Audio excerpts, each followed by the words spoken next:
하나님을 떠난 역사들이 다 그러하겠지만은 현대 사회학자들이 현대의 특징을 이야기할 때 긍정적으로는 풍요로운 시대다, 자유로운 시대다 이런 표현들을 합니다. 아주 광범위하게 넓어진 세계다 이렇게 이야기하고요. 부정적으로는 모든 시대의 사회학자들이 그런 것 같아요. 허무하다, 불안하다고 하는 것, 갈등, 위기를 항상 느낀다. 그리고 고독하다. 이거 뭐 중세학자도 그런 얘기했어요. 고독하다. 그랬으니까 현대도 고독하다 그렇게 얘기하고요.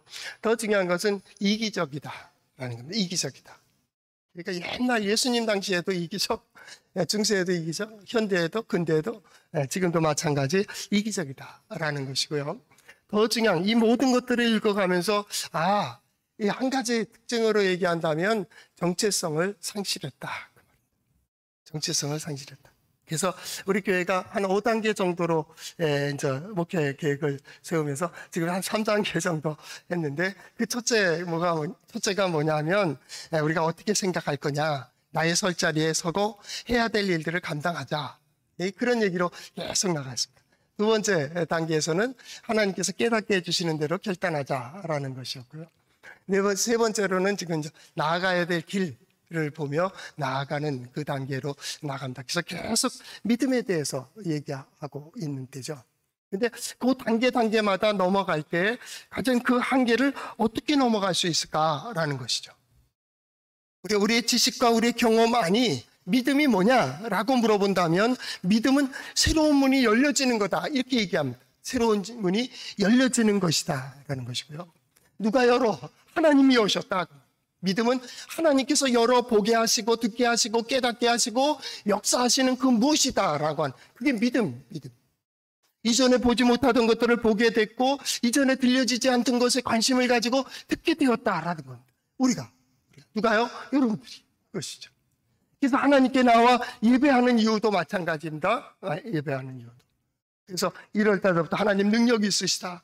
하나님의 구원의 방법은 다양하시다라고 시작되며 이제 8월 달에 어떤 결단과 새로운 어떤 기적과 이적을 하나님의 은혜의 역사를 경험하기 위하여 우리가 한 가지 중요한 것은 말씀대로 나아가는.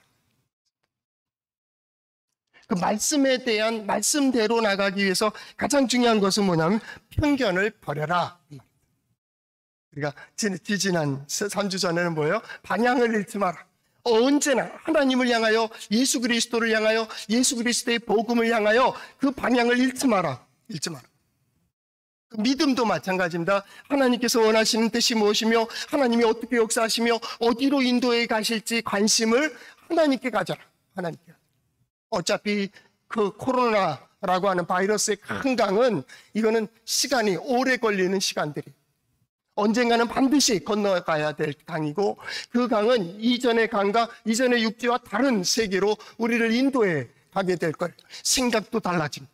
삶의 스타일도 달라집니다. 문화도 달라집니다. 거기에 대해서 옛날 사고로 편견으로 안 된다. 우리가 이러기 때문에 되고 저러니까 되고 아니요. 한번 경험해 보시라니까요. 앞으로 남은 이제 2년여 더 코로나 정도 되면 극복된다고 하니까 2년여 정도 극복해 나가면서 과연 우리의 뜻대로 된 것이 무엇이며 뜻대로 되지 않은 건 뭔가를 한번 잘 분석해 보세요.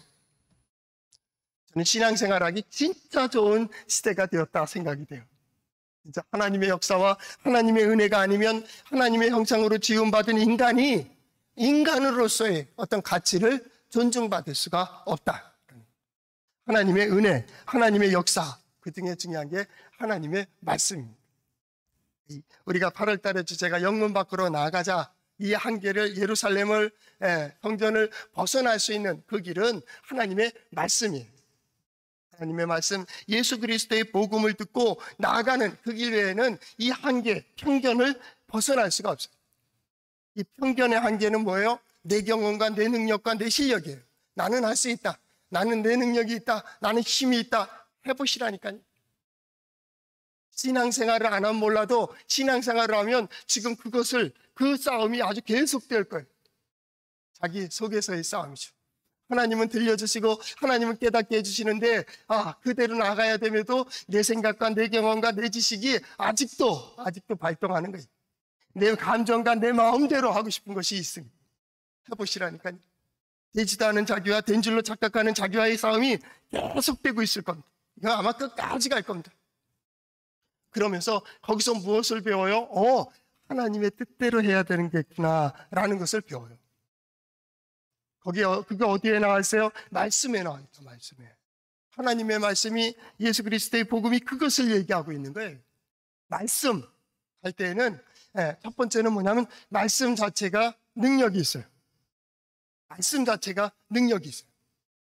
누구의 말이냐에 따라서 그 말씀의 권능을 가져요. 우리는 하나님의 말씀을 듣고 하나님의 말씀 그 자체가 하나님의 능력이 있어요. 하나님의 역사하시는 힘이 있어요. 성경은 고백합니다. 하나님의 말씀은 매이지 않는다. 매이지 않는다는 게 뭐예요? 제한되지 않는다. 한계가 없다라는. 하나님은 자유로우신 거예요. 자유로운 거예요. 환경에 예속되지 않아요. 상황에 매이지 않아요. 하나님의 말씀대로 선포되고 선포된 그대로 역사하시는 힘을 가지고 있어요. 오늘 하나님의 말씀을 읽고 그 말씀을 듣는 우리 성도들에게 이런 복이 함께 하시기를 바랍니다. 하나님이 된다, 되는 거예요. 하나님이 가라, 가는 거예요. 서라, 설 수 있는 거예요. 그게 하나님의 말씀 자체의 힘입니다. 두 번째, 하나님의 말씀의 능력은 선포와 고백 속에서 나타납니다. 우리가 하나님의 말씀을 선포합니다. 선지자들이 선포했고요. 하나님의 사람들이 선포했고요. 하나님의 말씀을 전하게 됩니다. 말씀 그 자체가 스스로 역사하심. 하나님의 말씀은 능치 못하심이 없느니라. 하나님의 말씀은 그대로 선포해 역사되는 거예요. 신방 가서도 예배드리잖아요. 개업할 때도 예배드리잖아요. 예배드릴 때 우리 말씀을 들을 때 저는 몰라요. 성품이 어때서 그런지 저런지 몰라도 말씀은 아주 확실하게 전해야 된다고 봐요. 자기 말이 아니죠. 하나님이 선포하신 거고 하나님의 말씀을 선포하는 것이고 하나님의 뜻을 선포하는 것이라면 확실한 고백이 있어요. 말씀은 매이지 않는다. 말씀은 그대로 역사하신다. 선포할 때. 또한 고백할 때. 그래서 여러분들도 말씀을 많이 읽으세요. 할 수만 있으면 오래 묵상을 하세요. 그리고 암송하세요. 그러고서 어떻게 해요? 힘든 일이 있을 때 그 문제를 써놓고 그 위에 말씀으로 기도하세요. 하나님의 말씀은 매이지 않습니다. 하나님께서 역사하여 주세요. 하나님께서 인도해 주세요. 사랑하는 남편을 위하여, 아내를 위해서 기도할 때도 마찬가지입니다. 하나님께서 그 말씀하신 대로 이루어 주실 줄로 믿습니다. 그 말씀대로 나가는 우리 성도들 될 수 있기를 바랍니다. 선포, 고백, 거기에 말씀의 능력이 나타나요. 세 번째로 중요한 것은 그 말씀을 듣는 사람들까지도 복됩니다. 읽고 듣는 사람들이 그 복됨 받아들이고 받아들이는 겁니다.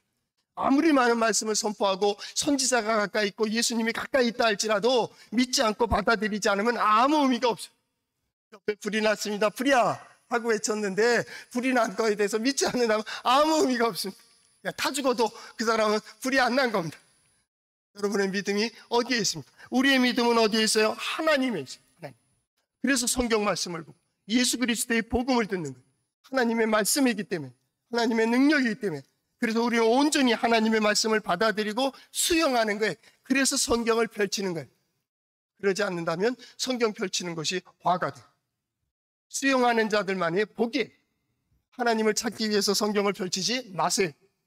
예수 그리스도의 복음이 참인가 거짓인가를 살피기 위해서 성경을 펼치지도 마세요. 만약 그 마음이 있다면 성경을 보지 마세요. 그 사람에게 성경 말씀도 들려주지 마세요. 그 말씀을 듣는 순간에 그가 심판이 되기 때문입니다. 성경 말씀은 하나님을 인정하고 하나님의 뜻을 받아들이고 하나님의 역사를 기대하는 자들이 성경을 펼치는 거예요. 하나님이 이렇게 역사하셨구나.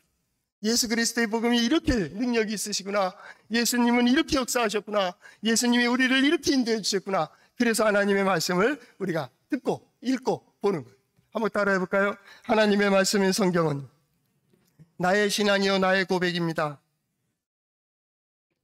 주여 내게 무슨 말씀을 하려 하시나이까? 내게 무슨 말씀을 하시든지 그대로 하리이다. 그대로 하리. 그대로. 하나님의 역사에 그대로 순종해서 하나님께서 약속하신 모든 것을 이루는 우리 성도들 될 수 있기를 축복합니다. 오늘 특별히 이 성경 말씀을 보기 전에 우리가 정리해야 될 게 있습니다. 믿음이라고 하는 겁니다. 믿음. 이전에 우리가 함께 믿음에 대해서 여러 가지를 얘기했는데 그 믿음의 역사가 어떻게 시작되었느냐? 그 첫째는 하나님이 우리를 찾아오심입니다. 찾아오십니다.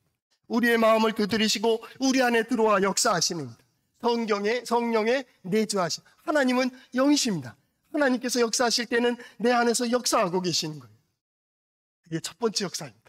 하나님이 역사하시는 그 첫 번째, 내 안에 들어오면 내가 뭔가 모르는 어떤 것을 느끼게 됩니다. 이전에 보지 못하던 것들을 보게 됩니다.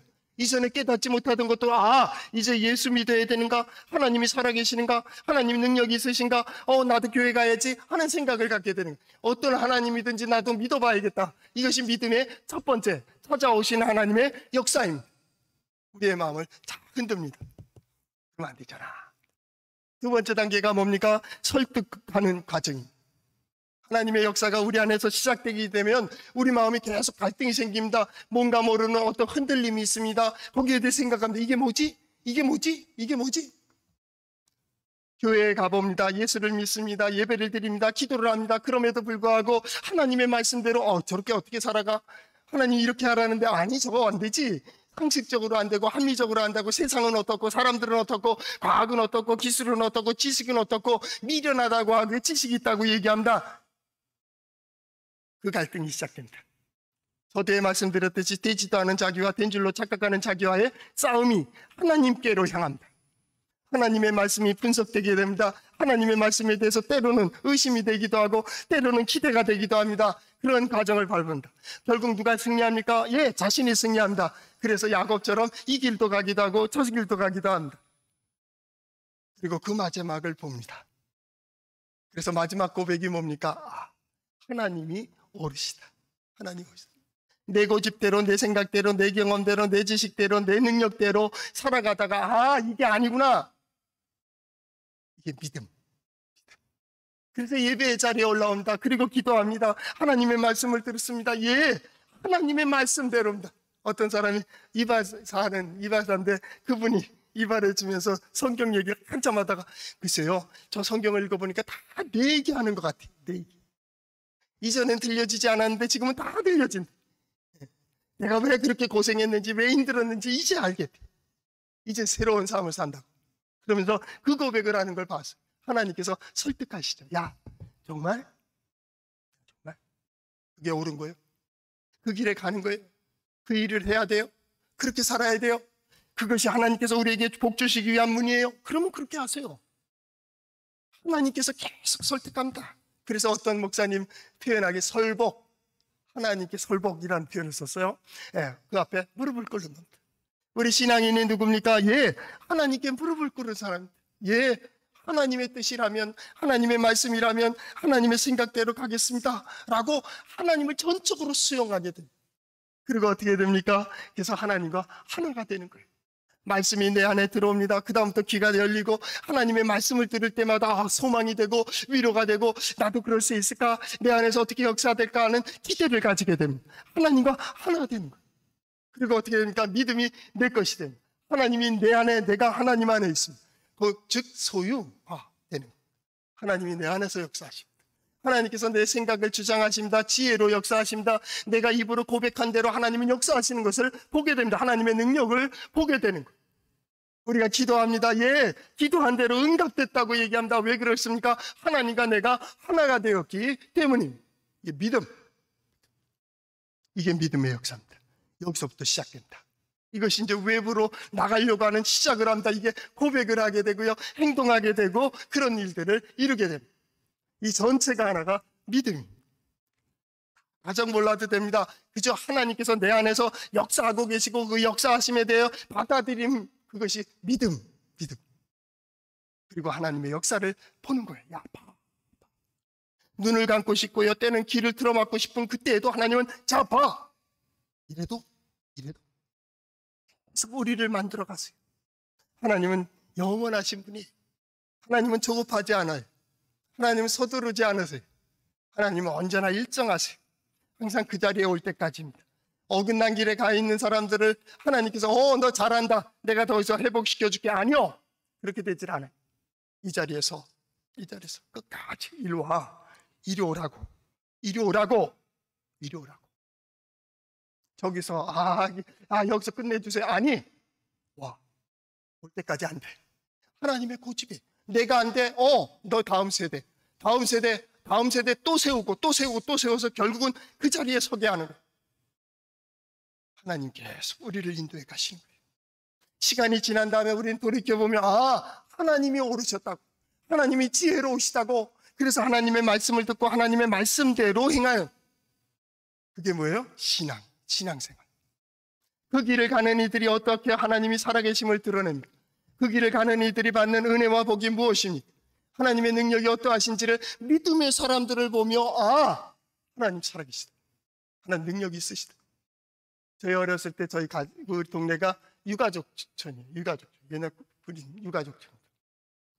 어렵게 힘들게 촌을 이루어서 사는 우리 수산장교회가 나라에서 지어준 수산장교회가 있었어요. 거기에 보면, 그런데 동네에 예수 믿지 않는 사람도 있고 예수 믿는 사람들이 있고요. 그렇게 살아갑니다. 근데 거기는 병원이 시립병원이라 큰 건 하나 있었지만 저녁에는 진료를 못 받는데, 그때 아프면 제가 쫓아간 거. 권사님이, 어느 권사님이 아무개 엄마하고 아무개 권사님 나오세요. 그래갖고 나가고 세 분이 우리 누구 있는데 병원하고 그 아버님 아프신데 전차, 옛날엔 전차가 다녔어요. 이 전차 기사예요. 일하는 분인데 그분이 갑자기 눈이 뒤집어지고 입에 막 이상한 거 거품을 물고 막 이러는 거예요. 지병이 없었는데 갑자기 숨을 못 쉬는 거예요. 그러니까 옆에다가 해갖고 옆집에서 거기서 다 몰려가고 함께 기도를 해요. 권사님들이. 그 기도를 하고 나면, 한참 기도하고 나면 그분이 숨을 들이셔요. 그걸 봤어요, 어렸을 때. 왜? 그들은 병원에 갈 수 없고 이제 아주 급한 상황에 아무개 엄마, 당신 교회 다니니까 당신 하나님께 기도해줘 하는 그런 것을 봤어요. 어떤 사람이 힘들어가지고 어떻게 큰 병을 앓는다고 할 때 권사님들이 몰려갈 때 우리는 쫓아가게 돼요. 엄마 쫓아가는 거죠. 쫓아가고 어떻게 해요? 찬송하고 기도하고 하면 하나님께서 역사하시는 것을 보았어요. 하나님의 능력을 경험하게 되는 거예요.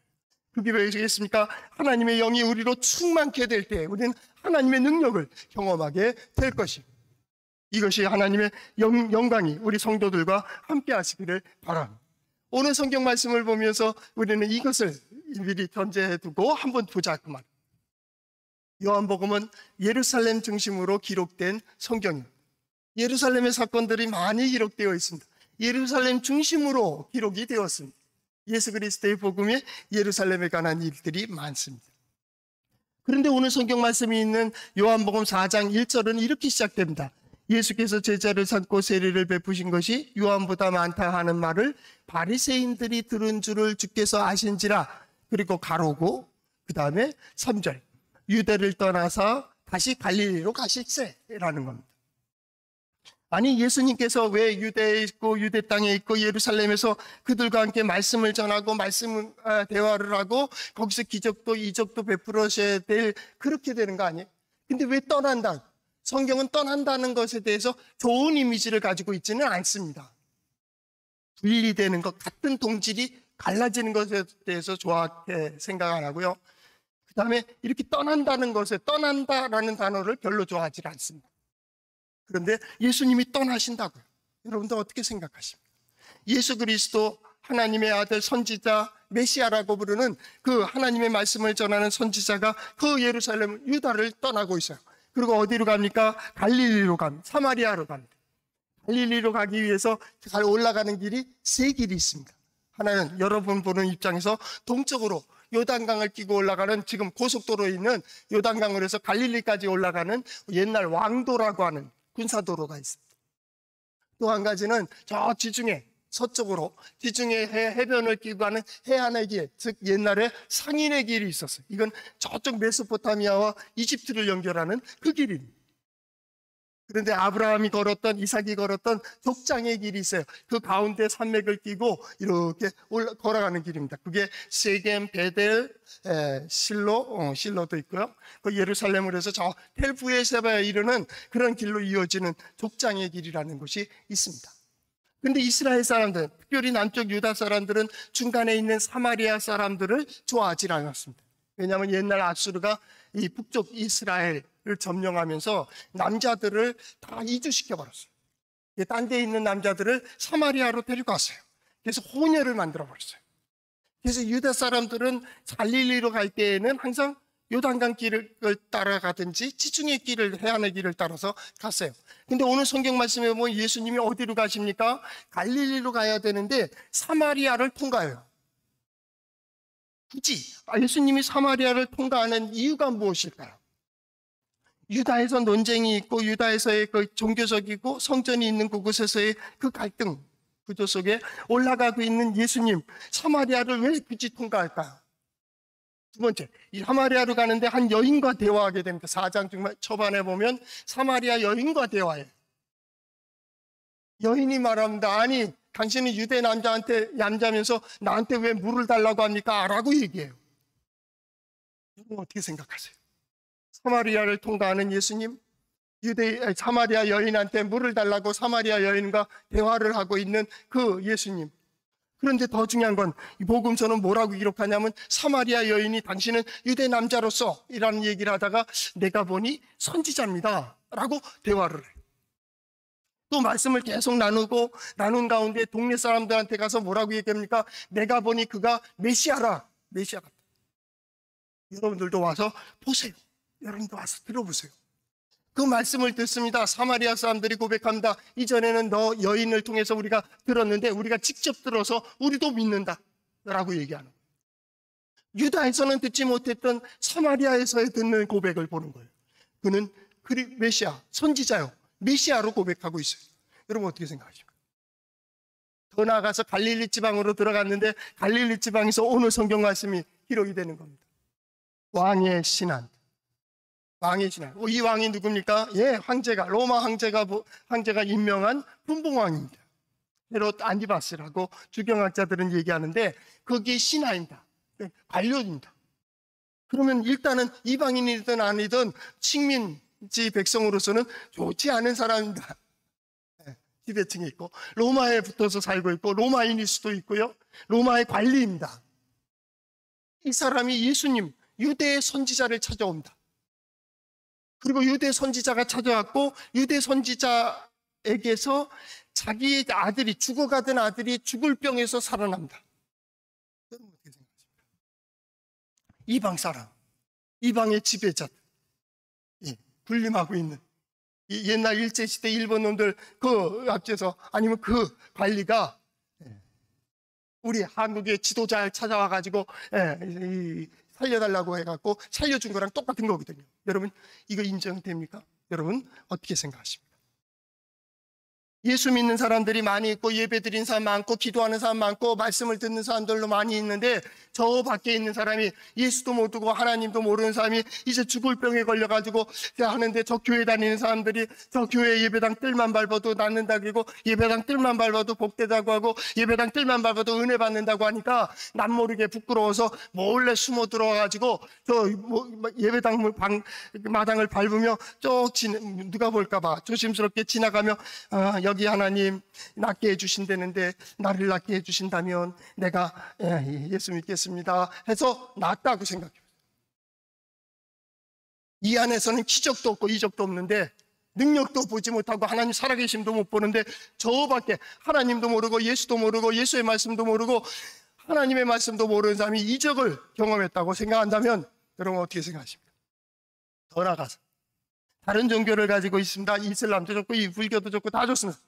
어떤 다른 종교를 가지고 있는 사람이 거기에 있다가 거기에 한계를 느끼고 인간은 더 이상 어떤 것을 할 수가 없겠구나 하고 생각하고 자기에게 죽을 병에 걸려있는 아들을 위하여 딸을 위하여 자녀들을 위하여 예수 선생 만나면 된다고 하니까 예수 선생 어디 있는가 가보니까 저 교회에서 산다고 하니까 교회에 찾아왔는데 그날 아무것도 없어요. 아무도 없으나 이 마음이 급해가지고 하나님 앞에 기도했더니 그가 고침을 받았다고 생각한다면 여러분 어떻게 생각하십니까? 우리의 편견이 하나님께서 열어주시는 복을 닫을 때가 많습니다. 넘어가야 될 선을 넘지 못할 때가 많이 있습니다. 우리는 아브라함의 하나님, 이삭의 하나님을 믿습니다. 또한 아브라함의 하나님, 이스마엘의 하나님을 믿습니다. 아브라함의 하나님이요 이삭의 하나님이요 야곱의 하나님을 믿습니다. 아브라함의 하나님이요 이삭의 하나님이요 에서의 하나님을 믿습니다. 그렇습니까? 이스라엘의 하나님을 믿습니다. 이방인의 하나님을 믿습니다.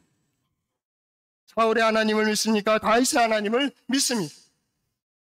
이스라엘의 하나님이 오늘 왕의 신하의 하나님임을 증명해주고 계십니다. 유대인의 하나님입니까? 예, 그리스도인의 하나님입니다. 하나님을 제한하지 마라. 하나님을 제한하지 마라. 누구예요? 예, 하나님을 향한 그 마음과 그 말씀을 향한 그 열정이 오늘 우리의 신앙 고백이 되어야 돼요. 말씀대로 살 거냐 아니냐. 오늘 성경 말씀 바로 거기서부터 시작이 되는 거예요. 기적과 이적을 볼 수 있는 이번 주에는 오직 오늘 성경 말씀대로 왕의 신하가 어떻게 했습니까? 예수께서 하신 말씀을 믿고 가더니라는 거예요. 믿고 갔다.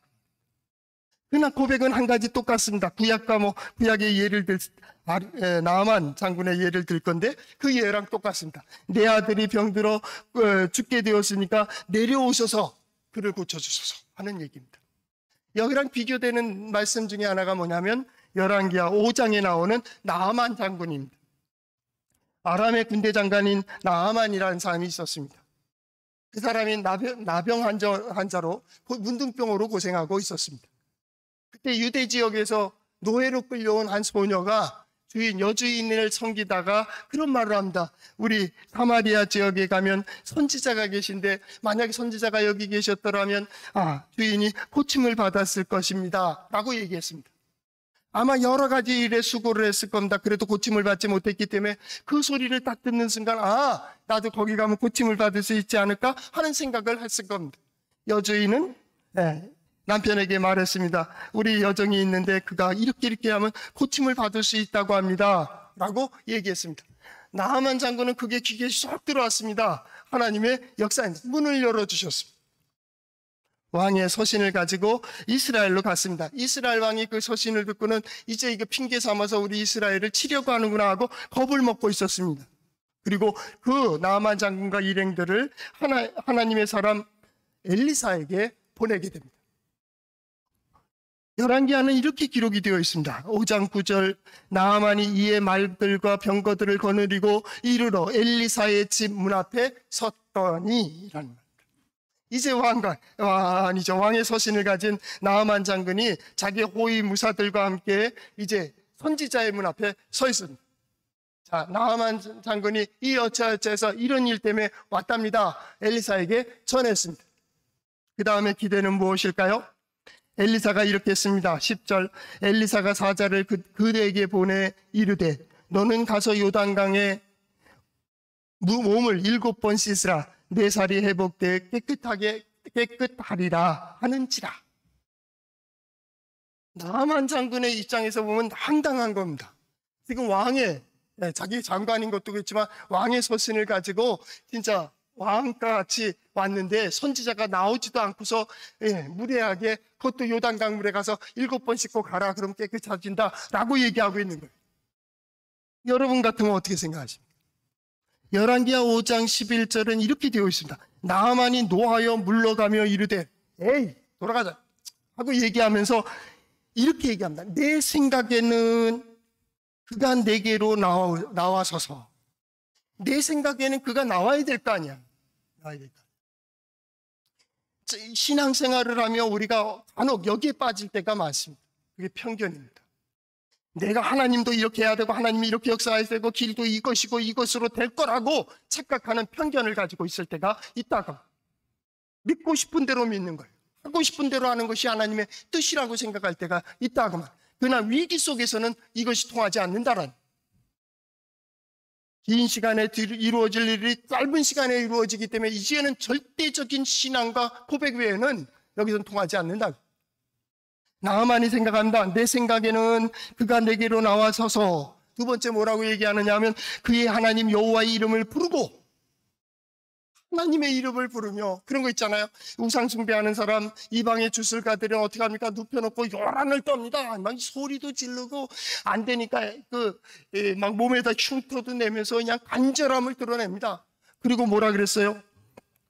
그 손을 그 부위에 흔들어 나병을 고칠까 하였도다. 그러니까 향을 피다든지 무슨 나무가지를 흔든다든지 뭘 흔들면서 이 주술적인 행동으로 인하여 어떻게 고치어지는 그것을 기대했어요. 이 비껴보적한 거, 놀라운 거, 뭐 이런 것들을 원한 거예요. 그런데 성경은 그렇게 얘기하고 있질 않아요. 뭐라 그럽니까? 가서 씻어. 그러면 누구입니까? 하나님의 사람입니다. 하나님의 사람 엘리사입니다. 나아만이 화가 났습니다. 아이, 가자 하고 돌아가는데 그때 뭐라고 했습니까? 그 종이 나와서 내 아버지요, 주인이요. 아니, 그가 선지자가 아주 큰 일을 원했다면 그 말대로 안 했겠습니까? 그래서 가서 7번 씻으라는데 이걸 못할 게 뭐 있습니까? 하고 설득합니다. 또 들려집니다. 그게 설득하는 과정이죠. 예, 들려져 갖고 가갖고 어떻게 해요? 예, 나아만이 이 열왕기하 5장 14절에 제가 읽어드립니다. 나아만이 이에 내려가서 하나님의 사람의 말대로 요단강에 7번 몸을 잠그니 그의 살이 어린아이의 살같이 회복되어 깨끗하게 되었다. 깨끗하게 되었다. 결국은 그 과정이에요. 하나님의 역사를 보길 원하십니까? 하나님의 이적을 보길 원하십니까? 예, 왕의 신하도 마찬가지입니다. 내려오셔서 죽기 전에 내 아들을 고쳐주세요 하는 것과 나아만 장군처럼 내가 생각하기에는 이렇게 해줘야 되는데 다 내려놓으세요. 나의 지식도 나의 경험도 나의 능력도 나의 생각도 나의 계획도 지금은 멈춰. 그리고 하나님의 역사를, 하나님이 내게 무엇을 말씀하시는지, 예수 그리스도의 복음은 내게 무엇을 요구하시는지 그것에 귀를 기울여야 될 때, 그리고 그대로 움직이는 거예요. 오늘 성경 말씀처럼 신하가 이르되 주여 내 아이가 죽기 전에 내려오소서 하고 기도하던 그가, 간구하던 그가 50절 하반절 예수께서 하신 말씀을 믿고 가더니 라는 말입니다. 그리고 가는데 그 오다가 종들을 만납니다. 그리고 낫기 시작한 때를 물으니 여차여차했다고요. 53절 그의 아버지가 예수께서 내 아들이 살아있다 말씀하신 그때인 줄 알고 자기와 그 온 집이 다 믿으니라. 예, 우리의 믿음은 한계가 있을 수 있어요. 그러나 하나님은 그 과정을 통해서 봐. 코로나라고 하는 큰 강을 건너는 우리 성도들, 이전의 세상과 전혀 다른 세상에 대해 어떻게 되어질지에 대한 기대도 있고 불안이 있는 성도들, 우리는 거기에 마음을 두는 게 아니에요. 우리의 마음은 하나님께 두어야 돼요. 방향을 잃지 마세요. 초점을 잃지 마세요. 그리고 우리는 믿음으로 사는 거예요. 하나님께서 진정 내가 어디에 서길 원하시며 무엇을 하길 원하신가, 하나님께서 열어두신 문이 과연 어떤 것인가를 봐야 돼요. 우리 성도들이 봐야 우리 교회도 볼 수 있어요. 성도들이 나가야 우리 교회가 나갈 수 있어요. 우리 한 사람 한 사람이 이 코로나라고 하는 큰 강 속에서 하나님께서 나를 이렇게 인도해 주시고 이렇게 역사하시고 이런 기적과 이런 이적을 나타내 주셨다고 하는 그 간증을 가질 때 새로운 세상에 대해서는 하나님께서 열어놓으신 아름다운 세상이 될 거예요. 그랬으면 좋겠어요. 그랬으면 좋겠어요. 오히려 이럴 때 우리의 성도들의 문제들이 풀어지고, 이럴 때 하나님께서 성도들의 자녀손들의 길들을 열어주시고, 이럴 때 하나님 살아계신가 능력이 있으심을 경험하며 54절에 이렇게 되어 있어요. 이것은 예수께서 유다에서 갈릴리로 오신 후에 행하신 두 번째 표적이다. 또한 가나에서 행한 두 번째 표적이 돼요. 가나의 이전 표적은 뭐예요? 물로 포도주예요. 그때 마리아가 뭐라고 했습니까? 무슨 말씀을 하시든지 그대로. 오늘 말씀은 뭡니까? 예수께서 하신 말씀을 믿고 가더니, 예배 마치고 나아가는 그 길 속에서, 길에서, 가정에서, 가족들 가운데서, 하는 일들 가운데서 하나님의 기적과 하나님의 능력을 경험하는 우리 성도들 될 수 있기를 바랍니다.